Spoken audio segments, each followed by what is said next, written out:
Hi guys, welcome to my channel life with Piku. আজকে তোমাদের পিকু কি করবে দেখতে চাও? রান্না। আজকে আমি ফ্রাইড রাইস বানাবো। দুপুরে করার কথা ছিল, কিন্তু কিছু রিজনের জন্য দুপুরে করা হয়নি। এখন ভাতটা একদিকে বসিয়েছি, একদিকে ভাজাগুলো বসাবো। এটা রাতের ডিনারের জন্য হচ্ছে।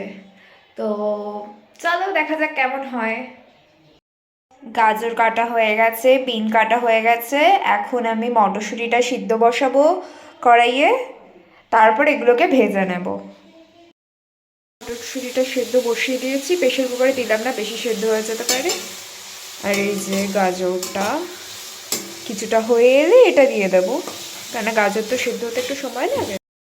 মটরশুঁটি সেদ্ধ হয়ে গেছে, গাজর আর বিনটা ভাজা হচ্ছে। গাজর প্রায় ভাজা হয়েছে, বিনটা একটু ভাজা হলেই হয়ে যাবে।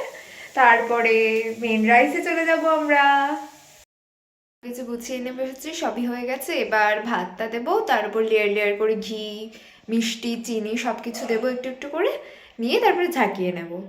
আসলে ইচ্ছে তো ছিল আর একটু নন ভেজের, কিন্তু যেহেতু ঠাম্মা ভেজ খায় তাই ভেজই করতে হলো। ঠিক আছে, নেক্সট টাইম নন ভেজ হবে।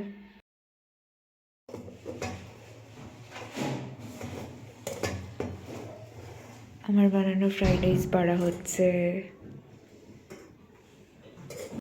বাই গাইস, দেখা হচ্ছে তোমাদের সাথে নেক্সট ভিডিওতে।